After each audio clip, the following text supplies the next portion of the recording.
श्री कृष्णं वंदे जगद्गुरु। टाइटल है अभी निष्कर्मता किसे कहा जाता है। ये भगवद गीता के आधार पर अभी हम चर्चा करेंगे। तीसरा अध्याय कर्मयोग से लिया है ये सभी। कर्म का आचरण किए बिना मनुष्य निष्कर्मता यानी योग निष्ठा प्राप्त नहीं कर सकता। कर्म का सिर्फ त्याग करने से ज्ञान योग प्राप्त नहीं होता।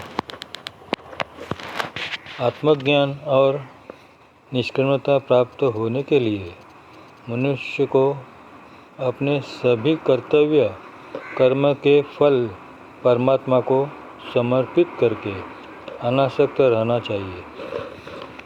अभी इसमें सूचना करना चाहता हूँ कि योग पे आरूढ़ हुए साधक की अपने साधन में परिपक्व अवस्था को निष्ठा कहा गया है। और दूसरी सूचना है पंचभौतिक त्रिगुणात्मक प्रवृत्ति में चैतन्य अंश अविद्या के माध्यम से गुण ही संसार में कार्य करते हैं।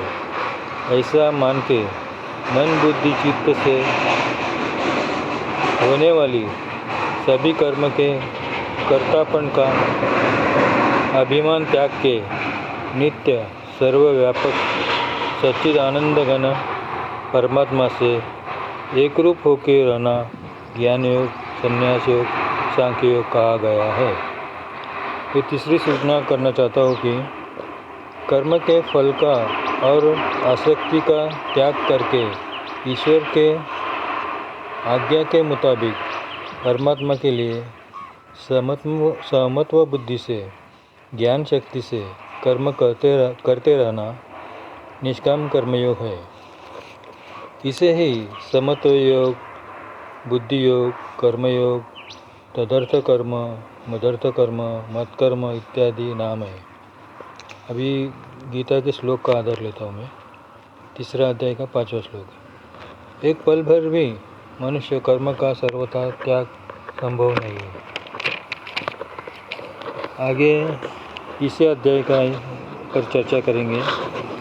मूढ़ बुद्धि मनुष्य सभी इंद्रियों का जबरदस्ती से रोक के जो मन से इंद्रियों के विषय में चिंतन करता है उसे झूठा दाम्भिक मिथ्याचारी कहा गया है। आगे भगवान कहते हैं ज्ञान से इंद्रियों का संयम करके अनासक्त भाव से संसार के अनित्य भाव को आत्मसात करके निश्चयात्मक होना चाहिए। भगवान आगे कहते हैं कर्म न करने से अच्छा निष्काम कर्म करना श्रेष्ठ है। निष्काम कर्म के बिना शरीर निर्वाह करना असंभव है। इसलिए निस्वार्थ अनासक्त भाव से विहित सहज कर्तव्य कर्म करने की परमात्मा की आज्ञा है। भगवान आगे कहते हैं 14-15 श्लोक में अन्न से सभी प्राणी मात्र की निर्मिति हुई है। बारिश से अन्न की निर्मिति हुई है। ज्ञान यज्ञ से पर्जन्य की वृष्टि होती है। ज्ञान यज्ञ से निष्काम नियत कर्तव्य कर्म से निर्माण हुए है। चैतन्य माया से कर्म की निर्मिति हुई है। इसे वेद का आधार है। निष्काम कर्म की प्रतिष्ठा परमात्मा ने स्वयं कर्म करके बताई है।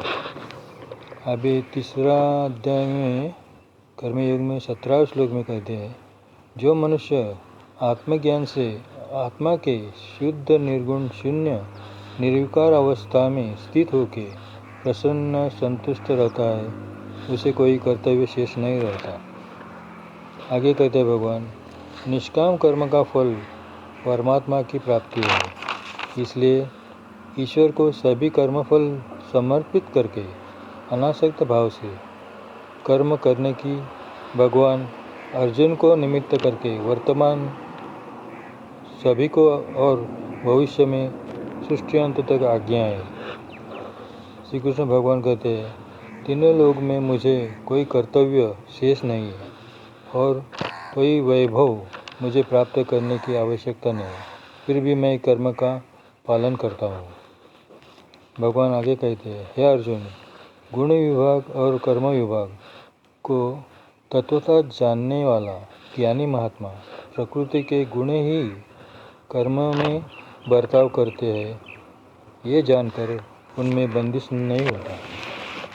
अभी एक सूचना करना चाहता हूँ। चौथी सूचना ये, पंचभौतिक प्रकृति और तीनों गुणों से जीव आत्मा भिन्न है, निर्गुण निर्विकार शुद्ध अविनाशी है। ये जानने वाला मनुष्य संसार में फंसता नहीं है। अभी आगे इसी तीसरा अध्याय के 30वां श्लोक है। बताते हैं भगवान, अंतर्यामी नित्य व्यापक हृदयस्थ परमात्मा में आत्मा को समर्पित करके, सभी कर्मफल ईश्वर को समर्पण करके, आशा रहित, ममता रहित, संताप रहित हो के तू निष्काम कर्म करते जा। आगे 34वां श्लोक में कहा है भगवान ने, ज्ञानेंद्रिय के सभी विषय में राग द्वेष छिपे हैं, ये मनुष्य के महान शत्रु है। भगवान आगे कहते हैं, रजोगुण से आसक्ति निर्माण होने के कारण अतृप्ति क्रोध का कारण बन जाती है। ज़्यादा खाने वाला कभी विषय में तृप्त नहीं होता। यह आसक्ति मनुष्य के अधपतन को कारण बन जाती है। भगवान आगे कहते हैं, जैसी धुआं से अग्नि ढक